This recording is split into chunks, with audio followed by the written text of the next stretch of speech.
మీ business ఏదైనా మీ ఊర్లో promotion చేయాలంటే అది సుమన్ టీవీతోనే సాధ్యం. ఇప్పుడే సంప్రదించండి.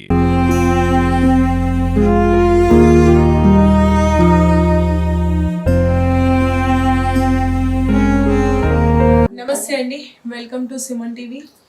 మనం రోజు ఎన్నో రకాల కథలు చూస్తున్నాం, కథనాలు చూస్తున్నాం. కానీ అవి ఒక జీవితాన్ని ఎంత చిన్నాభిన్నం చేస్తాయి, తలకిందులు చేస్తాయి అనేది మనకి ఇక్కడ వీళ్ళ ఇన్సిడెంట్ ఒక నిదర్శనం. సో వీళ్ళనే అడిగి తెలుసుకుందాం, అసలు వీళ్ళ పరిస్థితి ఏంటి, ఇలా అవ్వడానికి గల కారణాలు ఏంటి, ఎందుకు ఒక మంచి పొజిషన్ నుంచి ఇలా పడిపోయే స్థాయికి రావాల్సి వచ్చింది, వాళ్ళు కోరుకుంటున్నది ఏంటి, మరి ఈ పరిస్థితి నుంచి బయటపడాలి అంటే వాళ్ళు కోరుకుంటున్నది ఏంటి, వాళ్ళకి ఏం కావాలి చెప్పండి అమ్మా. మీ పేరు? లక్ష్మి మేడం. లక్ష్మి. ఇప్పుడు ఎన్ని రోజులైంది యాక్సిడెంట్ అయ్యి? 7 నెలలు అయింది మేడం. 7 నెలలు యాక్సిడెంట్ అయింది. ఎప్పుడు వచ్చాడు తను ఇక్కడికి? 9 నెలలు వచ్చి. 9వ నెల. ఎక్కడ వర్క్ చేశాడు? దుబాయ్లో చేశాడు. ఏ ప్లేస్లో? జబ్లా. మరి ఎలా జరిగింది యాక్సిడెంట్? ఎలా జరిగింది? డ్యూటీ టైంలో డ్రైవింగ్, డ్యూటీ టైంలో వెళ్ళేటప్పుడు యాక్సిడెంట్ అయింది. తనే నడుపుతున్నాడా బండిని? లేదు మేడం, డ్రైవర్ ఉంటాడు, ఈయన క్రేన్ ఆపరేటర్ పక్కకు ఉంటాడు. ఈయన లోడ్ చేసుకొని ఈయన పని చేసుకుంటాడు, డ్రైవర్ పని డ్రైవర్ చేసుకుంటాడు. డ్రైవర్ కూరికి డ్రింక్ చేసి నా భర్తని ఇలా చేసింది. లాస్ట్కి ఈ పరిస్థితి తీసుకొచ్చి. మరి ఇప్పుడు అతను ఏమీ అంటలేడా? ఆయన ఏ రకంగానైనా సహాయం చేసిండా? మరి ట్రీట్మెంట్ ఇచ్చింది మేడం, ట్రీట్మెంట్ ఇచ్చింది. 4 వారాలు ట్రీట్మెంట్ ఇవ్వాలి, అయితే ఏ రెస్పాన్స్ రాలే. అయితే కంపెనీ హాస్పిటల్ వేసింది, అయితే ఇక మళ్ళీ తిరిగి చూడలేదు. ఇక హాస్పిటల్ వేసింది, తిరిగి చూడలేదు. హాస్పిటల్ వాళ్ళు ఇక చూసి కోమాలకి వెళ్ళి బయటకు వచ్చినాక 4 వారాలు తర్వాత ఇంకా ట్రీట్మెంట్ అయితే లేదు, కంపెనీ నుంచి ఏ రెస్పాన్స్ లేదు ఈ మనిషికి అని అక్కడ డాక్టర్లు వాళ్ళు సుల్తాన్ని పిలిపించి ఇవన్నీ క్లియర్గా చేసేవరకంటే, మేడం అదేంది పరిస్థితి ఏంది, మనిషిది ఏంది అని అడిగితే ఇక అప్పుడు కొంచెం ఆయన మెలకు వచ్చింది, కొంచెం ఇక అక్కడ అడిగి తెలుసుకొని పంపించిండ్రు. ఇక వాళ్ళే పంపించారు, డాక్టర్లు హెల్ప్ చేసారు మాకు. ఇంకా వాళ్ళ స్నేహితులు కానీ తోటి పని వాళ్ళు ఎవ్వరు హెల్ప్ చేయలేరు. ఉన్న ఏటీఎంలో ఒక 50,000 కూడా కట్ చేసుకున్నారు. నా పిల్లలకు కష్టంలో ఉన్న నా భర్త నాకు మాట్లాడే సిచ్యువేషన్లో లేడు, పరిస్థితులు లేడు. నా పిల్లలకు నా భర్త సాలరీ అన్నా నాకు పంపించండి, నా పిల్లలకు నేను తిండి పెట్టుకుంటా, నా భర్త కోమలకి వెళ్ళి బయటకు వచ్చేదాకా అన్న సిచ్యువేషన్లో నేను బ్రతిన్లాన్నా దయం కనికరించలేరు ఎవరు కూడా. ఉన్న పైసనే లాగేసుకున్నారు. అయిన వస్తువులు 2 రోజులలో వస్తాను అన్నీ ప్యాక్ చేసుకుండు. అన్ని వస్తువులు ఏదంటూ అన్నీ బలగొట్టి చూసినాం, ఏది లేదని అన్నారు. ఏ ఆధారం లేదు, ఎటు దిక్కు దోచిన పరిస్థితిలో నాకు నిజామాబాద్ నుండి లక్ష్మీ సేవ అనే ఒక సంఘం, లక్ష్మీ సేవ అనే సంఘం వచ్చి నా పిల్లలకు ఫుడ్ పెడితే ఆ ఫుడ్ వల్ల వాళ్ళకు స్కూల్కి పంపించుకుంటా నా భర్త కోమాలకి వెళ్ళి వచ్చేదాకా నేను గడిపిన. అంటే ఇక్కడికి వచ్చినాక కూడా కోమాలోనే ఉన్నాడా? లేదు, అక్కడ దుబాయ్లో ఉండేటప్పుడు, దుబాయ్లో ఉన్నప్పుడు స్పృహకు వస్తేనే డాక్టర్లు కొంచెం హెల్ప్ చేసి పంపించేసారు. ఇక నేను ఎయిర్పోర్ట్ నుంచి తీసుకొచ్చుకున్నాను మేడం. మరి ఇక్కడ ఎవరినైనా సంప్రదించావా నువ్వు? మాకు ఇది కావాలి, హెల్ప్ చేయండి అని ఎవరినైనా అడిగి సంప్రదించినావా? అడగలే మేడం, ఇంకా పరిస్థితులు బాగాలేవు కాబట్టి అడగలే. ఇప్పుడు అడుగుతున్నా.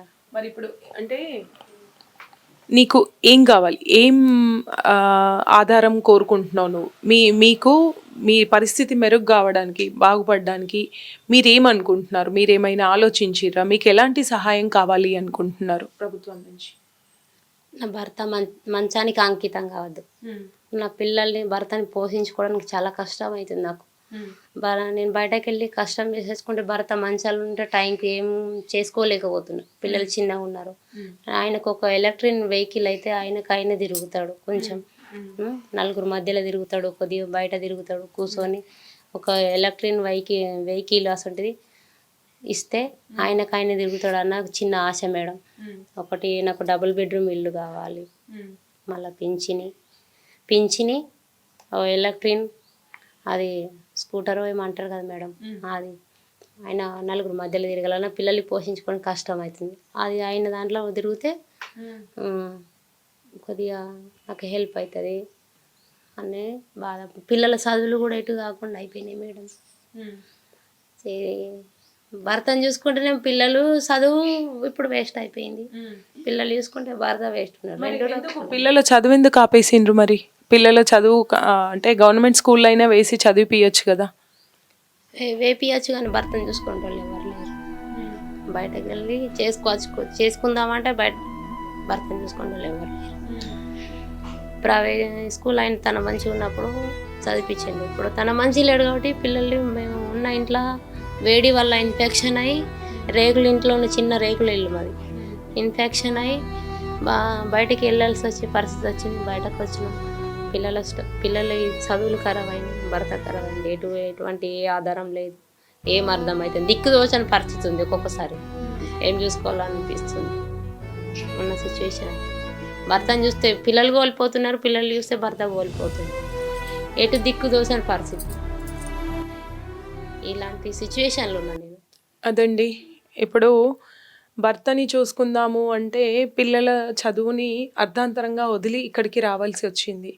ఉన్న చోట ఉండలేరు, వచ్చిన చోట పిల్లలకి చదువు పరిస్థితి లేదు. తను పనికి వెళ్దాము అంటే ఇక్కడ భర్తని చూసుకోవడానికి ఇంకెవరు లేరు. పోనీ ఉన్న చోట ఏదైనా చేద్దాము అంటే ఆధారం లేదు, అండ్ వెనుక చూసుకునే వాళ్ళు లేరు. చాలా రకాలుగా పిల్లలతో పాటు భర్తని చూసుకోలేక ఇటు పిల్లలతో వాళ్ళని అంటే వాళ్ళ బాధ చూడండి ఎట్లా ఉంది. తండ్రిని ఆ పరిస్థితుల్లో ఇంకొక 4 రోజులైతే మా నాన్న వచ్చేస్తాడు, నా భర్త వస్తాడు అనే సంతోషంలో తనుంది. సో ఏడవద్దమ్మా, నీకు నీ బాధ చెప్పావు, మేము మాతో అయినంత సహాయంగా మేము అధికారుల దృష్టికి తీసుకెళ్తాము. మీకు ఏదో ఒక రకంగా అన్ని మీరు అనుకున్నవి కాకపోయినా ఏదో ఒకటి మేము చేయగలుగుతాం. పిల్లల చదువు అయింది, భర్త ఖరాబ్ అయిండు, ఎటు దిక్కు దోచని పరిస్థితి. ఒక్కొక్కసారి ఏం చేసుకోవాలో అనిపిస్తుంది. అట్లా ఆలోచించద్దమ్మా. నువ్వు అట్లా ఆలోచిస్తే మరి నువ్వు ఉంటేనే పరిస్థితి ఇలా ఉంది, మరి నువ్వు లేకపోతే వీళ్ళ ముగ్గురు పరిస్థితి ఎలా ఉంటది? అదే ఆలోచన. ఎవరు చూడాలి? ఇప్పుడు వాళ్ళ ముందు నువ్వు ఏడిచి వాళ్ళను ఇట్లా చేస్తే వాళ్ళు ఇంకెంత భయపడిపోతారు. సపోర్ట్ లేదు మేడం, ఏ సపోర్ట్ లేక ఇలాంటి పరిస్థితి వస్తుంది నాకు. ఆయన తిరగగలిగితే మేము ఏదైనా చేసుకొని బతకగలుగుతాం, మాకు ఆప్షన్ ఉంటుంది. ఆయన ఇలా ఉంటే మాకు ఏ ఆప్షన్ దొరకక మేము చావాలని పరిస్థితికి వస్తుంది లాస్ట్. అదైతే 100% మేడం.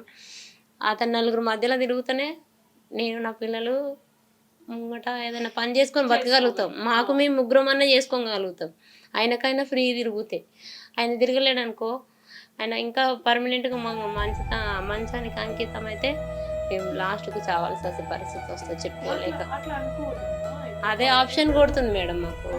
ఏదో ఒక రకంగా సహాయం అందుతుంది కదా, ఎవరో ఒకరు సహాయం. ఇప్పుడు ఇక్కడ ఉండడానికి మీకు ఎంతో మంది హెల్ప్ చేస్తున్నారని చెప్పిండ్రు, అట్లనే మీకంటూ ఒక పరిస్థితి. హాస్పిటల్ ఖర్చులు కూడా బాగా అవుతున్నాయి మేడం, నెలకు 15,000 అవుతున్నాయి. ఎక్సర్సైజ్లు అవి ఇవి అంటే భరించలేనంత బాధ. నెలకు 15,000 అవుతుంది. అలా రెంట్, సొంత ఇంట్లో ఉంటే ఆ బాధ, బయటకు వెళ్తే ఈ బాధ. ఏ సపోర్ట్ లేదు, భర్తనేమో చేతికి వచ్చే ఆధారం ఏం లేదు. తండ్రి వస్తాడన్న సంతోషం రెప్పపాట్లో మాయమైపోయిందని చెప్పాలి. వాళ్ళ తల్లి అసలు భర్త పరిస్థితిని చూసి కన్నీరు మున్నీరు అవుతుంది. పిల్లల్ని ఎలా చూసుకోవాలి, భర్తను ఎలా చూసుకోవాలి, నేను ఇంట్లో చూస్తే బయటకు వెళ్ళలేను, బయటకు వెళ్ళలేకపోతే ఇంట్లో ఇల్లు గడవదు, నా పరిస్థితి ఇది అని తాను చాలా బాధపడుతుంది. అంటే ఇది చెప్పలేని బాధ. ఎందుకు అంటే ఇప్పుడు చిన్న చంటి పిల్లలు ఉంటే పరిస్థితి ఎలాంటిదో ఇది అంతకంటే దారుణం. ఎందుకంటే తను కదలలేడు, పెద్ద వ్యక్తి, ఉన్న చోటు నుంచి తీసుకెళ్ళాలన్నా తీసుకురావాలన్నా తను వాష్రూమ్కి వెళ్ళాలన్నా నానా ఇబ్బందులు పడి తను తీసుకురావాలి. అలా చేయడం వల్ల హాస్పిటల్స్కి తీసుకురావడం వల్లనే తనకి ఆల్రెడీ సర్జరీ జరిగి బోన్స్ రీప్లేస్లో రాడ్స్ వేయడం జరిగింది. సో ఆ రాడ్స్ కదిలి తను ఇంకా ఎక్కువ బాధని అనుభవిస్తున్నాడు. ఇలాంటి పరిస్థితుల్లో ఆ రేకుల షెడ్లో ఉండలేక, రేకుల షెడ్ మొత్తం వేడి, ఆయన వచ్చింది చాలా రోజులు కోమా నుంచి వచ్చాడు కాబట్టి ఏసీ నుంచి సడన్గా ఒక వేడి ప్రాంతానికి మారిపోవడం వల్ల కాళ్ళు ఏదైతే సర్జరీ జరిగిందో అవన్నీ ఇన్ఫెక్షన్ అయ్యాయి. ఆ ఇన్ఫెక్టెడ్ పర్సన్ తనను తాను కనీసం ఒక చోటి నుంచి ఇంకొక చోటికి మారలేని పరిస్థితి. మరి ఇట్లాంటి సిచ్యువేషన్లో తను కోరుకోవడం తప్పేమీ కాదు. మానవత్వం ఉన్న ప్రతి ఒక్కరూ తనకి సహాయం చేయాలని కోరుకుంటున్నాం. మా తరఫు నుంచి మేము ఆమెకి హామీ ఇస్తున్నాం. ఎమ్మెల్యే కానీ ఎంపీ గారికి కానీ తన పరిస్థితిని వ్యక్తం చేసి ఆమెకి ఏ రకంగా అయినా సహాయం అందించాలని కోరుకుంటున్నాం.